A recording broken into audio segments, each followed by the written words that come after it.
નમસ્કાર મિત્રો, જ્ઞાન વૃક્ષ પર તમારા સૌનું ફરીથી સ્વાગત છે. આજે આપણે જનરલ સ્ટડીઝના એક એવા ટોપિક પર વાત કરવાના છીએ જેમાંથી કોઈ પણ સ્પર્ધાત્મક પરીક્ષા હોય 2-3 સવાલ તો પાક્કા જ હોય છે. અને વિષય છે પર્યાવરણ. ભલે તમે જીપીએસસીની તૈયારી કરતા હો કે બીજી કોઈ પરીક્ષાની, આ વિષય તમને સારા માર્ક્સ અપાવી શકે છે.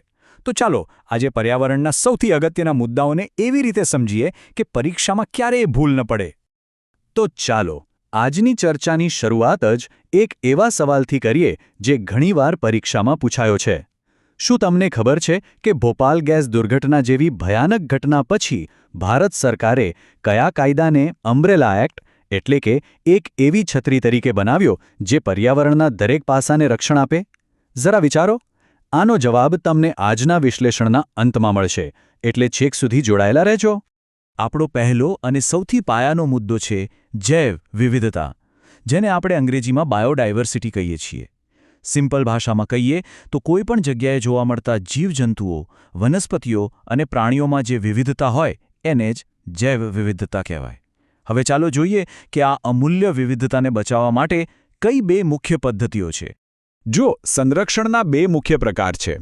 પહેલું છે ઇન સિટુ, જેનો સીધો મતલબ થાય તેના જ સ્થાને અથવા તેના જ ઘરમાં, જેમ કે સિંહને ગીરના જંગલમાં સુરક્ષિત કરવો. આના માટે જ તો નેશનલ પાર્ક અને અભયારણ્યો બનાવવામાં આવે છે.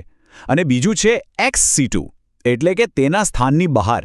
જ્યારે કોઈ પ્રજાતિ લુપ્ત થવાની અણી પર હોય ત્યારે તેને તેના કુદરતી ઘરમાંથી બહાર કાઢીને ઝૂ, બોટાનિકલ ગાર્ડન કે પછી સીડ બેંક જેવી કોઈ સુરક્ષિત જગ્યાએ રાખીને બચાવવામાં આવે છે.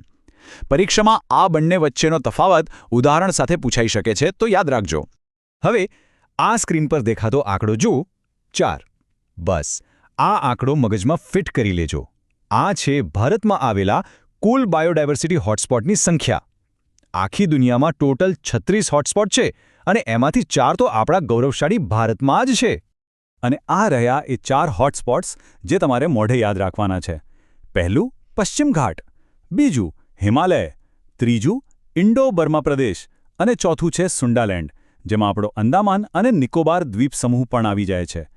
આ 4માંથી કોઈ એક વિકલ્પમાં આપીને સવાલ પૂછાઈ શકે છે કે નીચેનામાંથી કયો ભારતમાં આવેલો હોટસ્પોટ છે અથવા નથી. ચાલો હવે આપણે આપણા દેશના કાયદાકીય માળખા પર એક નજર નાખીએ.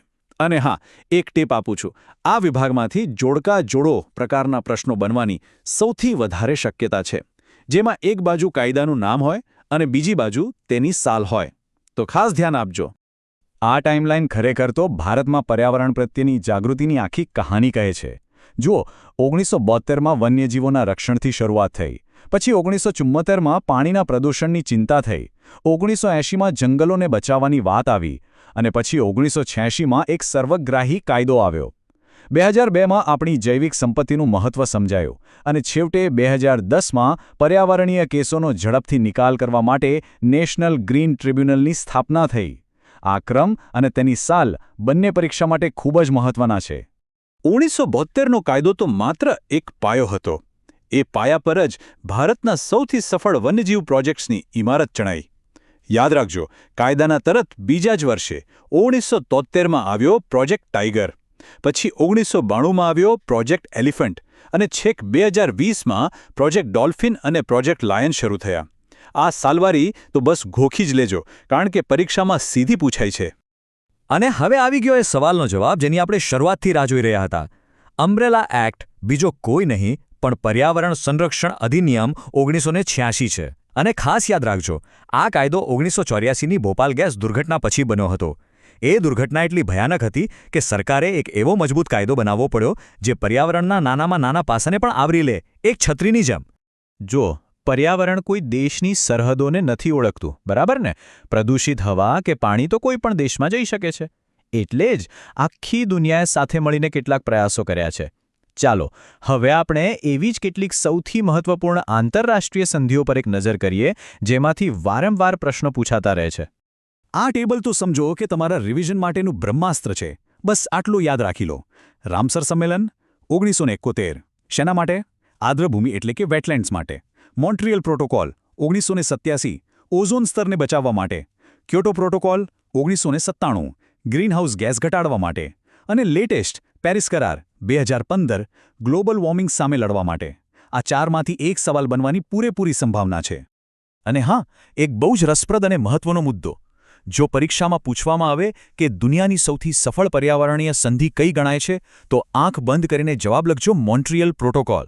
આ એ વાતનો પુરાવો છે કે જો દુનિયાના બધા દેશો ધારી લે તો આપણે આપણી પૃથ્વીને ચોક્કસ બચાવી શકીએ છીએ. અને આ બીજો એક ખૂબ જ મહત્વપૂર્ણ આંકડો 2070. આ છે ભારતનું નેટ ઝીરો ઉત્સર્જન હાંસલ કરવાનું લક્ષ્યાંક વર્ષ. આ વચન ભારતે COP26માં પેરિસ કરારના માળખા હેઠળ આપ્યું હતું. હવે નેટ ઝીરો એટલે શું? એટલે કે વાતાવરણમાં જેટલો કાર્બન ડાયોક્સાઇડ આપણે ઉમેરીએ તેટલો જ પાછો શોષી લઈએ. સિમ્પલ ભાષામાં કહીએ તો હિસાબ બરાબર.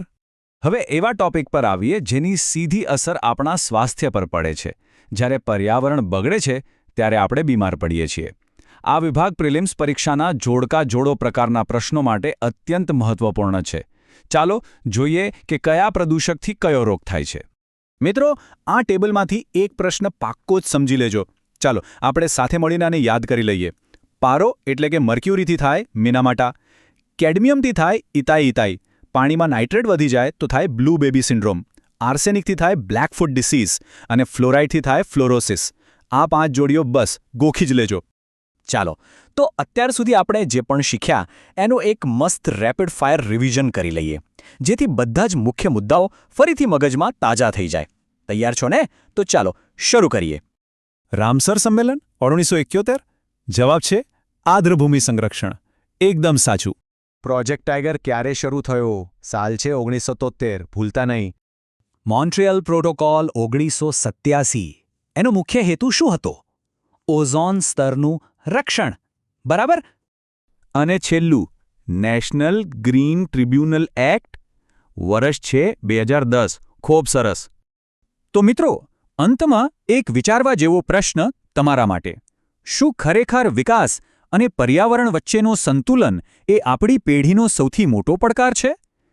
ભારતે તો લાઈફ મિશન એટલે કે લાઇફસ્ટાઇલ ફોર એન્વાયરમેન્ટ દ્વારા દુનિયાને એક રસ્તો બતાવ્યો છે કે આનો જવાબ દરેક નાગરિકની જીવનશૈલીમાં છુપાયેલો છે.